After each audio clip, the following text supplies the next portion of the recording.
Wizara ya Elimu, Sayansi na Teknolojia, tunayo furaha kwa mara nyingine kuwatangazia Watanzania wote kuwa wakati umewadia wa kutoa tena tuzo ya taifa ya Mwalimu Nyerere ya uandishi bunifu kwa mwaka 2026. Tuzo hii hutolewa kila ifikapo tarehe 13 ya mwezi Aprili, ikiwa ni sehemu ya kuadhimisha siku ya kuzaliwa kwa baba wa taifa Mwalimu Julius Nyerere, ambaye pia alikuwa nguli katika uandishi bunifu. Hivyo, pamoja na kutoa tuzo hii, tunatambua mchango wake mkubwa aliotoa katika kukuza lugha ya Kiswahili pamoja na kukuza uandishi na usomaji wa vitabu. Kupitia Taasisi ya Elimu Tanzania, ambayo wizara imeipa kazi ya uratibu kwa kushirikiana na kamati huru ya tuzo inayoongozwa na Profesa Penina Mlama, tunawatangazia kuwa hafla ya 4 ya tuzo ya uandishi bunifu ya Mwalimu Nyerere ya mwaka 2026 itafanyika jijini Dar es Salaam katika ukumbi wa The Superdome tarehe 13 mwezi wa 4 2026, ambapo mwaka huu nyanja 4 zimeshindaniwa.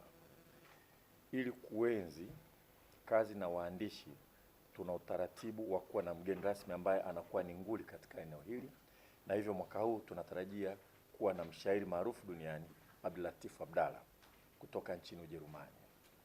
Abdulatif Abdalla yeye ni raia wa Kenya, lakini alifundisha chuo kikuu cha Dar es Salaam kwa miaka 15 na amekuwa akihudhuria katika tuzo hii.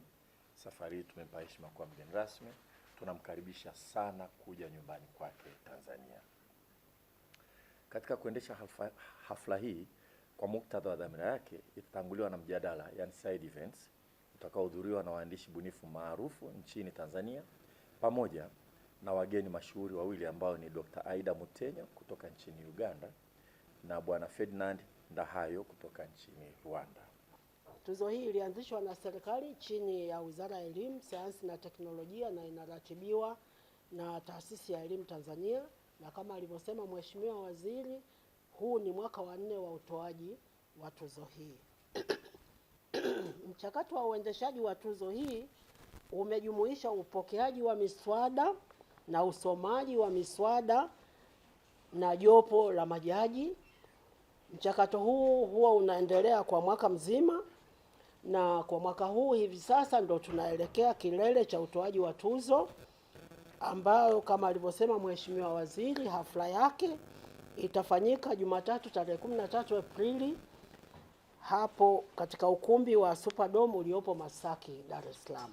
Zawadi zetu mwaka huu zitabaki zile zile kama miaka iliyopita. Mshindi wa kwanza anapata milioni 10, na mswada wake ukishachapishwa, serikali itanunua nakala za kusambaza shuleni na maktaba za taifa. Huyu pia anapata ngao pamoja na cheti. Mshindi wetu wa pili atapata shilingi milioni 7 pamoja na cheti, na mshindi wetu wa tatu shilingi milioni 5 pamoja na cheti. Nimalizie kwa kuwashukuru tena kwa kuhudhuria leo, na ninawaomba muendelee kuwa pamoja nasi kwa kutusaidia kutangaza tuzo hii ili kuwapa nafasi wa Tanzania kushiriki kwa wingi zaidi. Ninatumaini pia kama alivyoongea Mheshimiwa Waziri, mtahudhuria kwa wingi sherehe yetu ya utoaji wa tuzo hapo tarehe 13 Aprili, ambayo itafanyika kwenye ukumbi wa Superdome Masaki, Dar es Salaam.